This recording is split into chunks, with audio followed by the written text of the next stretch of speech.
Boyishning 5 ta qonuni. Mabodo oldingizga bir qop oltin va yoniga bebaho hikmatlar bitilgan lav qo'yishganida qay birini olardingiz? Oqshom rutubatida yana ham qorayib ko'rinayotgan hamrohlarning yuzlariga go'yo nur yugurdi. Oltin? Albatta oltinni olardik. 27 kishining jo'r ovozi eshitildi. Keksa Qoli bobo sirli kulimsiradi. Oltin, albatta oltinni olardik. Albatta oltinni olardik. Oltin, albatta oltinni olardik. To'xtanglar. Hammani tinchlanishga da'vat etib, u qo'lini ko'tardi. Daydi itlarning tunda uvillashiga quloq tutinga. Ular ochlikdan g'ingshiyaptilar. Tasavvur qiling, itlarga to'ygunicha ovqat berdingiz. Qorni qappaygach, yana tong otishi-yu, yana ovqat yeyish kerakligini unutgan itlar bir-biri bilan urushadi yoki duch kelgan joylarda sanqib yuradilar. Odamlarda ham shu ahvol. Ularga oltin yoki dono maslahatdan birini tanlash imkonini bering-chi, a? Maslahatingni pishirib ye deya odamzod oltinni jon deb sarflaydi. Vaqt o'tib oltin sob bo'lgach esa ular barmoqlarini tishlashadi. Oltin uning qonunlarini biladigan va unga amal qiladigan kishilar uchun yaratilgan. Qoli bobo oq ko'ylagi etagi bilan ozg'in oyoqlarini o'rab oldi. Chunki kechki sovuq izg'irin qo'zg'algandi. Sizlar uzoq safarimizda menga sidqidildan astoydil xizmat qildilaring. Tuyalarimga qaradilaring. Jaziramalarda jonimni va molimni himoya qilib, qaroqchilarga qarshi mardona jang qildilaring. Minnatdorchiligim evaziga men sizlarga boyishning 5 ta qonunini aytib beraman. Bunaqasini hali eshitmagansizlar. Gaplarimga diqqat bilan quloq osing. Aytganlarimga yaxshi amal qilsangizlar, tez orada sizlar ham boy badavlat kishilarga aylanasizlar. U jimib qoldi. Vavilonning musaffo osmonida sayyohlar boshi uzra behisob yulduzlar charaqlab turardi. Odamlarning orasida sahro bo'ronlaridan himoya qiluvchi minoralar qorasi ko'rindi. Tim ostiga to'p-to'p mollar taxlanib, ustiga mol teriladi. Ustiga mol terlari yopilgan. Nariroqda qumlikka cho'k tushgan bir to'da tuya mazza qilib kavsh qaytaryapti. Sen bizga shundoq ham juda ko'p qiziq voqealarni so'zlab berding, hurmatli Qoli bobo, dedi hammol yuk ko'taruvchilar boshlig'i. Sening dono maslahatlaring sen bilan safarimiz nihoyasiga yetganidan so'ng ham bizga yordam berishiga ishonaman. Men sizlarga uzoq yurtlardagi sarguzashtlarimni hikoya qildim, ammo hozir Arkaddek o'ta boy va aqlli insonning donoligi haqida so'zlamoqchiman. Biz Arkad haqida eshitganmiz, dedi hammollar boshlig'i.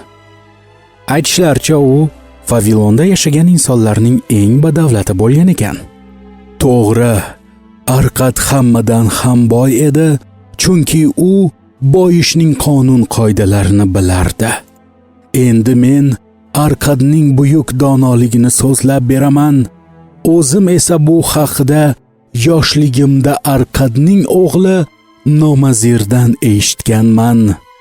Kunlardan bir kuni xo'jayinim ikkovimiz mollarimizni Nomazirning saroyiga tushirib, boy o'ziga yoqqan gilamlarni chertib tanlab olgunicha tun bo'yi o'sha yerda qolib ketganmiz.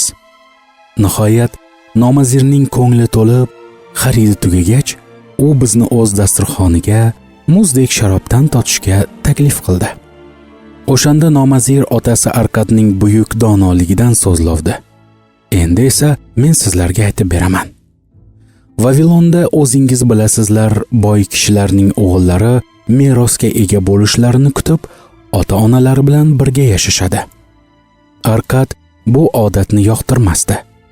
Shuning uchun nomazir voyaga yetganida unga qarata murojaat etadi. O'g'lim, sen hoziroq mening boyliklarimga ega bo'lishingni istayman, biroq sen oldin boylikni boshqara olishga o'quving borligini isbotlashing zarur. Shu bois, aziz farzandim, safarga otlan va oltin topa olish qobiliyatingni namoyon qil, odamlarning hurmatini qozon.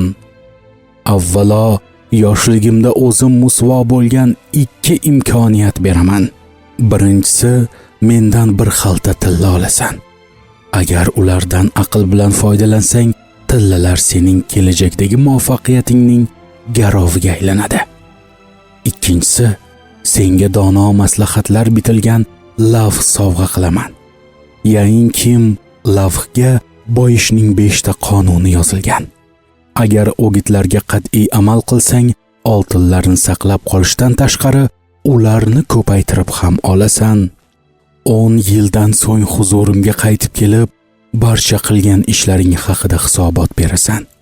Men ularni loyiq deb topsam, sen merosga ega bo'lasan. Shunday qilib, nomazir bir xalta tilla, shoyi matoga avaylab o'ralgan taxtacha va qulni olib, otga minganicha yo'lga chiqibdi.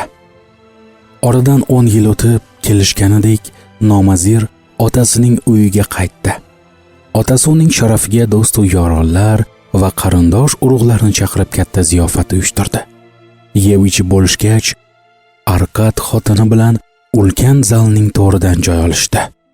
Nomazir esa boshidan o'tganlarni so'zlab berish uchun ota-onasining ro'parasiga kelib turdi. Oqshom edi.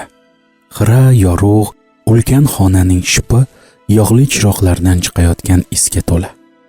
Oyoq kiyimli qullar ulkan banan yaproqlaridan yasalgan yelpig'ishlarda tutunlarni haydashmoqda. Ro'y berayotgan voqea juda dabdabali edi.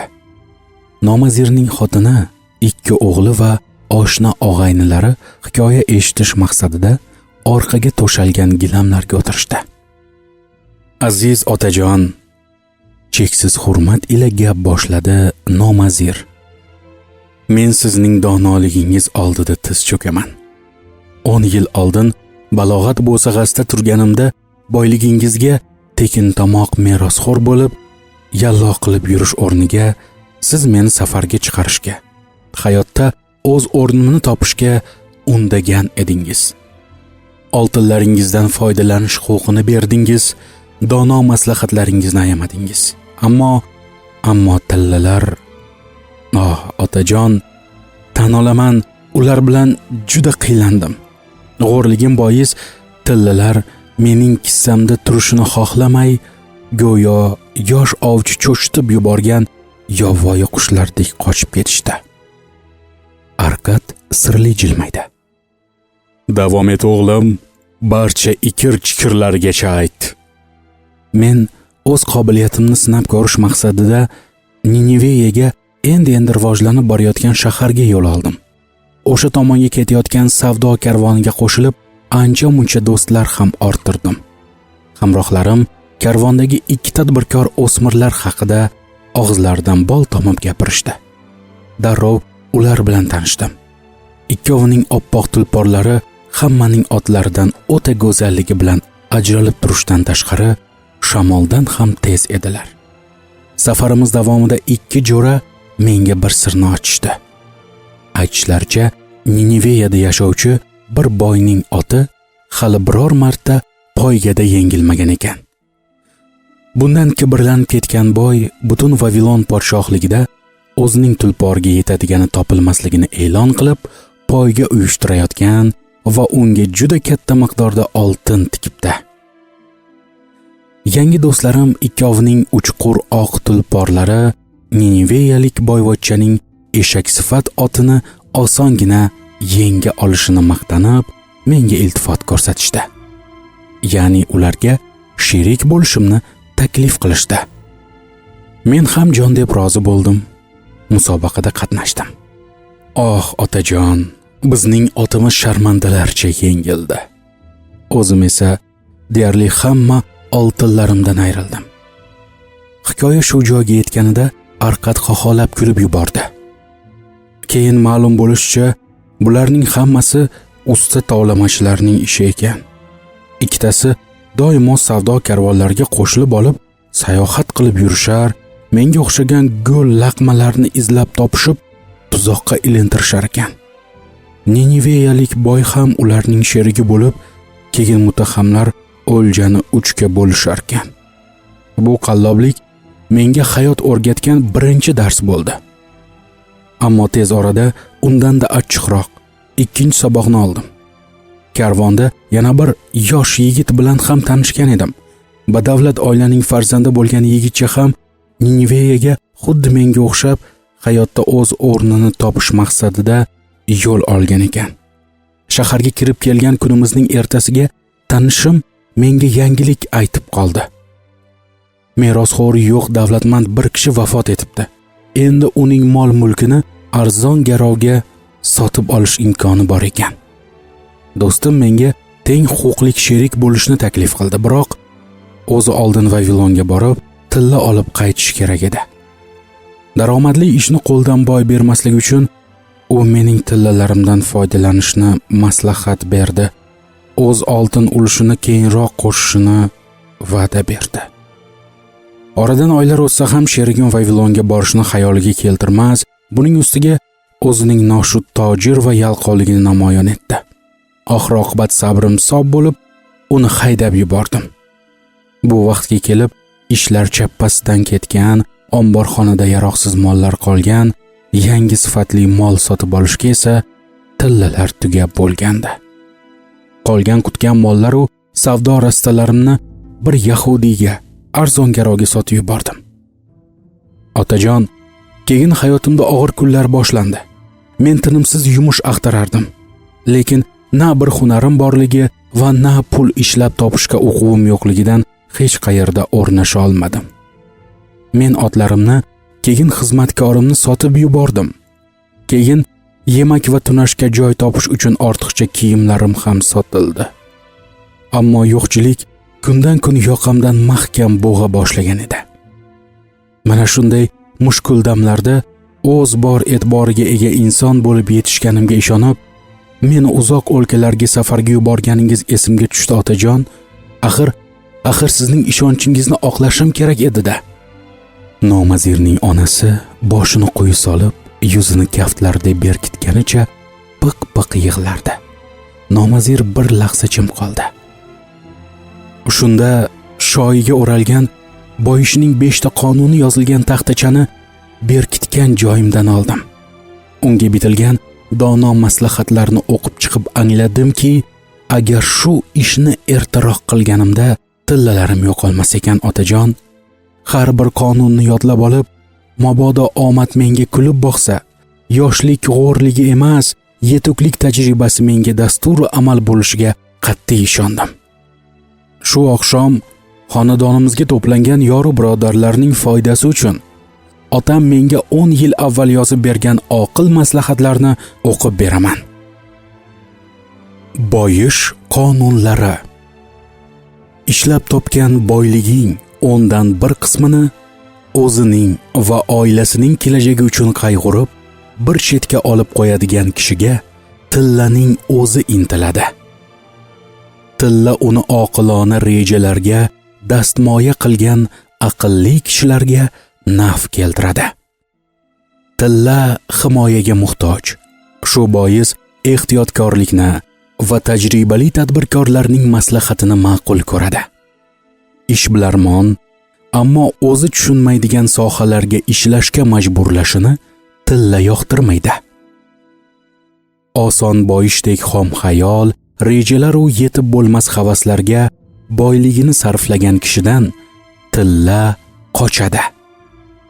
Tilla deganda bu yerda sarmoya, umuman pul nazarda tutiladi. Mana shu yuqorida aytganlarim otam yozgan boyishning 5 ta qonunidir. Qonunlar har qanday oltinlardan ham qimmatli ekaniga amin bo'ldimki, bu haqda ham o'rni kelganda so'zlab beraman. Nomazir otasiga qaradi. O'quvsizligim va tajribasizligim meni qanday xo'rlik va qashshoqlikka solganini aytdim. Ammo har qanday qiyinchilik ham bir kun kelib tugaydi. Men shaharning tashqi darvozasini qurayotgan qullarga nazoratchi bo'lib ishga joylashganimdan so'ng mushkulliklar tugadi. Boyishning birinchi qonunini o'rganib olganim holda har bir ishlab topgan pullarimdan bir chaqalab yig'a boshladim. Imkoniyat tug'ilishi bilanoq chaqalarimga kumush tanga qo'shardim. Bu amaliyot juda sekin va mashaqqatli kechardi. Chunki to'laqonli hayot kechirishni xohlardim-da. Topgan pullarimni tejab, tergab sarflardim. 10 yildan so'ng otamning oldiga bir xalta tilla bilan qaytishga qat'iy qaror qilgan edim.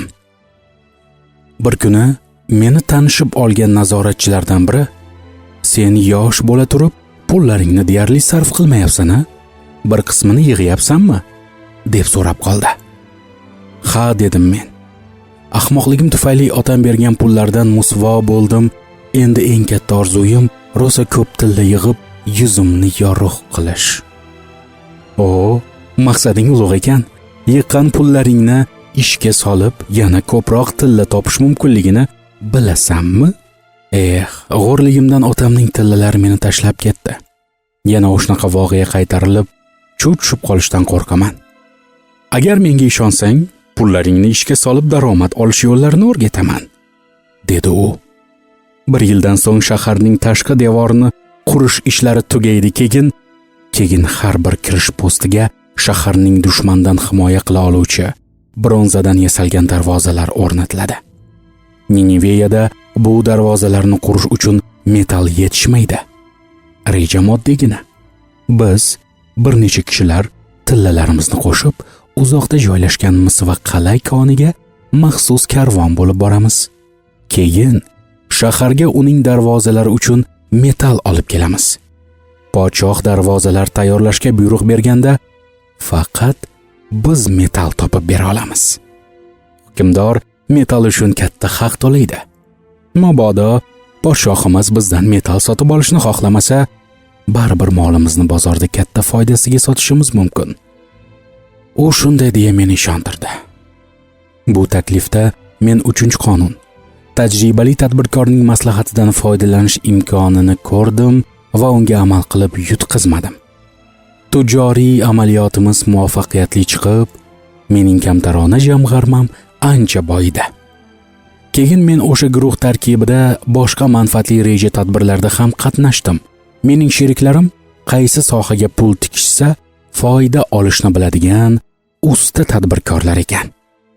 Pul tikkan kishi ziyonga botmay imkon boricha katta foyda olish uchun ular har bir ish boshlashdan avval pishiq, puxta reja ishlab chiqishardi. G'o'rligim bois o'zim yo'l qo'ygan shubhali poyga o'yinlari va oldi-sotdi amaliyotlariga bu odamlar aslo yo'l qo'ymas edilar. Ular har qanday tovlamachilikni darrov fosh qilardilar. Shu odamlar bilan men o'z mablag'imni xavfsiz va foydali ishlarga tikishni o'rgandim. Yillar o'tib, boyligim tez suratda o'sib bordi. O'zim boshda yo'qotgan tillalarimni qayta tiklabgina qolmay, ularni ancha ko'paytirib ham oldim. 10 yillik hayotimda omad mendan yuz o'girganida va kulib boqqanida ham, mashaqqatlar chekib tajriba orttirganimda ham otam yozib bergan boyishning 5 ta qonuni hech qachon pand bermadi. Bu qonunlarni bilmagan kishilarning qo'liga tilla kamdan kam tushadi, ammo tez sarf bo'lib ketadi. Ammo kimda kim shu qonunlarga qat'iy amal qilsa, tilla uning qo'liga aylanadi. Nomazir gapirishdan to'xtab, chetroqda turgan qo'lga ishora qildi. G'ulom qo'lida birdaniga 3 ta og'ir charm xalta ko'targanicha sohibining yoniga keldi. Ulardan birini nomazir otasining oyoqlari ostiga polga qo'yib, padarga murojaat etdi. "Siz bir xalta Vavilon tillasini bergan edingiz. Men og'irligi teng bo'lgan bir xalta Niniveya tillasini qaytaryapman. Menimcha, bu teng ayri boshlash ekanini hamma ko'rib turibdi. Yana menga dono maslahatlaringiz bitilgan taxtacha bergan edingiz. Uning o'rniga sizga 2 xalta tilla qaytaryapman. Shu so'zlarni aytib, nomazir qulning qo'lidan qolgan 2 xaltani olib, birinchi xaltaning yoniga qo'ydi-da, tiz cho'kib ota-onasining oyoqlarini bo'sa qildi. Bu bilan men sizning dono maslahatlaringizni tillodan ham a'lo ko'rishimni isbotlamoqchiman. Dono pand nasihatlarni tilla bilan o'lchab bo'larmidi? Tadbirkorlikda donolik, tajriba bo'lmasa, tilla tez g'oyib bo'ladi. Donishmand, oqil kishilarda esa tilla ko'paygandan ko'payadi. Buni mana shu 3 xalta tillalar isbotlab turibdi. Sizning oqil maslahatlaringiz tufayligina boy va hurmatli kishiga aylanganimni huzuringizda turib aytish menga qanchalar quvonch baxsh etayotganini bilsangiz edi, otajon. Arqat qo'lini o'g'lining boshiga qo'ydi. Sen hamma saboqlarni yaxshi o'zlashtirib olibsan. Allohga shukr. O'z boyligimni ishonib topshira oladigan o'g'lim borligidan men o'ta baxtiyorman. Qo'li bobo hikoyasini tugatib, eshitguvchilarga sinovchan nazar tashladi. Biz uchun nomazirning tarixi qanday ahamiyatga ega? So'radi u. Qay biringiz otangiz yoki qaynotangizning oldiga borib, mol-mulk va mablag'laringizni oqillik bilan boshqarayotganingiz haqida hisobot bera olasiz? Agar siz ularga men uzoq safar qildim, ko'p narsalarni bildim va ko'p pul ishlab topdim-u, ammo taassuflar bo'lsinki, yonimdagi tillalar juda oz, mablag'imning bir qismini aql xush bilan sarfladim, bir qismi o'yin kulguga sarflandi.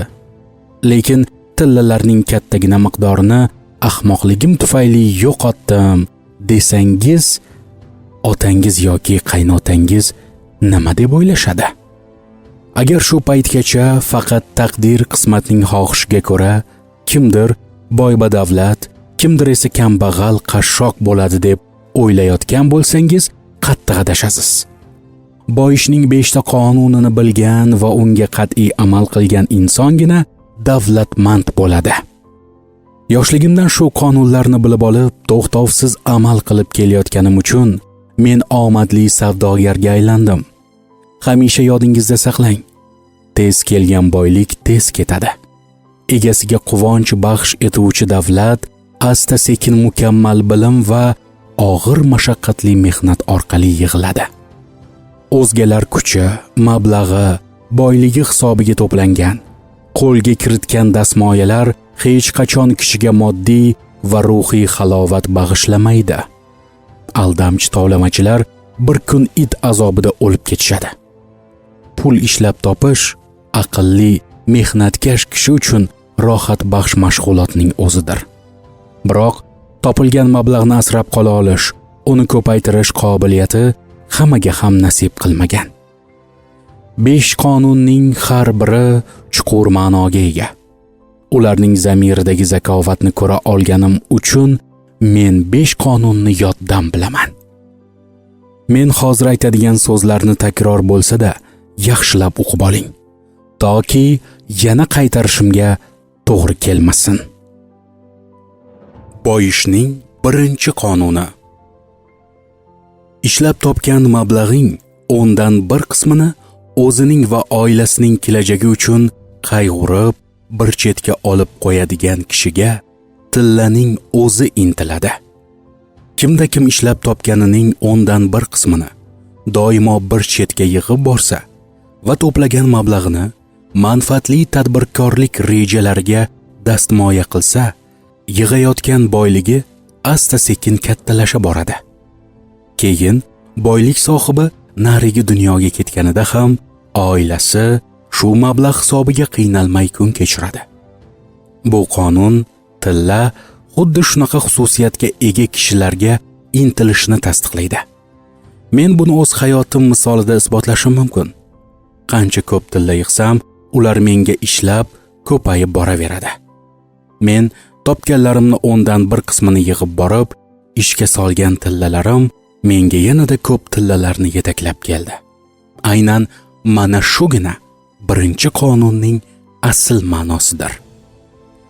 Boyishning ikkinchi qonuni. Tilla uni oqilona rejalarga dastmoya qilgan aqlli kishilarga naf keltiradi. Aslida tilla bebaho ishchi. Imkoniyat tug'ilishi bilanoq ko'payishga, yanada ko'proq miqdorga yetishishga harakat qiladi. Topganining 10dan 1ni yig'a olgan kishi uchun manfaatli rejalarga tillasini dastmoya qilish imkoniyati tug'iladi. Yillar o'tgan sayin daromad ham ko'payib boraveradi. Boyishning 3-qonuni. Tilla himoyaga muhtoj. Shu bois ehtiyotkorlikni va tajribali tadbirkorlarning maslahatini ma'qul ko'radi. Tilla ehtiyotkor, hushyor sohibiga intilganidek, taralla bedod, hisob-kitobni, mehnat qadrini bilmagan kishilardan qochadi. O'z mablag'ini naf keltiruvchi rejalarda ishlatish maqsadida dono maslahatlarga quloq osgan kishining boyligi saqlanib qolishidan tashqari ancha ko'payadi ham. Boyishning 4-qonuni. Ishbilarmon o'zi tushunmaydigan sohalarda ishlashga majburlashni tilla yoqtirmaydi. Tillasi bo'lsa-yu, lekin ularni sof foyda beruvchi qaysi sohaga kiritishni bilmaydigan kishilar qiyin ahvolda qoladilar va shoshganlaridan o'z tuyg'ulariga ishonib tanlashda adashishlari mumkin. Bu esa tillaning qo'ldan ketishi demakdir. Boyligidan musvo bo'lishni xohlamagan kishi tajribali, oqil tadbirkorlarning maslahatiga quloq tutadi. Dono maslahatlarga amal qilmay, o'z bilganlaricha ish tutuvchilar, ya'ni o'z bilarmonlar hammani adashtiradi, qiyin ahvolga solib qo'yadi. Boyishning 5-qonuni. Oson boyishdek xom xayol rejalaru yetib bo'lmas havaslarga boyligini sarflagan kishidan mutlaqo tilla qochadi. Tillaga endi ega bo'lganda g'o'r kishilar ertaga u qivoraman, ertaga bu qivoraman qabilida hoy xayollarga beriladi. O'ylanmagan rejasiz, maqsad va havoli orzular tovlamachilarning balandparvoz va'dalari oz fursatda boy qilib yuboradigandek o'ziga magnit kabi tortadi. Mana shunda bundayin xatarli amaliyotlarning ortida qanday xavf yashiringanligini biladigan tajribali tojir savdogarlar maslahatiga quloq osish foydadan xoli bo'lmaydi. Shuni alohida ta'kidlaymizki, bugungi eng usta ishbilarmonlarning ham kamida 30-50% tovlamachilar g'alviriga tushgan. Qo'li kuygan, tili, puli kuygan kishilardir. Ha, siz ham Niniveyaga ketayotganda nomazirni aldagan tovlamachilarni unutmang. Laqma va tajribasiz kishilar bunday muttahamlarning tuzog'iga osongina ilinadilar. Mana shu yerda men o'z hayotim tarixini tugataman. Boyishning qonunlarini sizlarga so'zlab berib, o'z muvaffaqiyatlarim sirini ochdim. To'g'risini aytganda bu hech qanaqa sir emas. Har bir inson bilish shart bo'lgan haqiqatlardir. Ertaga biz Vavilonga kirib boramiz. Qaranglar, ibodatxonadan yuqoriroqda doimo yonib turguvchi mash'alani ko'ryapsizlarmi? Bu tilla shaharning timsoli. Ertaga har biringiz halol mehnatingiz orqali orttirgan tillalaringizga ega bo'lasiz. Xo'sh, aziz do'stim, muhtaram kitobxonlarim, savolimga javob bering. Tilladan qanday foydalanganingiz haqida 10 yildan so'ng qanday hisobot berasiz? Agar oralaringizda nomazirdek ish tutuvchi, ya'ni uning otasi Arqadning dono maslahatlariga amal qilib, tillasini bir qismini naf keltiruvchi tojirlikka ishlata oluvchi topilsa, unda u ham ayni nomazirdek badavlat va hurmatli kishiga aylanadi. Oqilona amaliyotlarimiz hayotimiz davomida bizga quvonch va rohat baxsh etish uchun orqamizdan ergashib yuradi. G'o'rlik va laqmaligimiz esa xo'rlik va xorlik keltiradi. Bu haqida unutmaslik lozim. Hayotimiz davomida bizni omadsizliklar ta'qib etaverishi, bajarishimiz lozim bo'lgan qandaydir amaliyotlarni amalga oshirmaganligimiz bo'ladi. Bu bizning boy bergan imkoniyatlarimizdir. Vavilonning boyliklari bitmas tuganmasdir. Hech kim uning hisobiga yetgan emas. Yillar o'tib ko'payib borayotgan bu boyliklar boshqa yurtlarning xazinalari kabi oqil savdogarlarning mashaqqatli mehnatiga berilgan haqdir. Sizlarning xohishlaringiz, xatti-harakatlaringiz sehrli kuchga ega. Kuch-quvvatingizni boyishning 5 ta qonuni bilan uyg'unlashtirsangiz, Vavilonning boyliklari sizniki bo'ladi.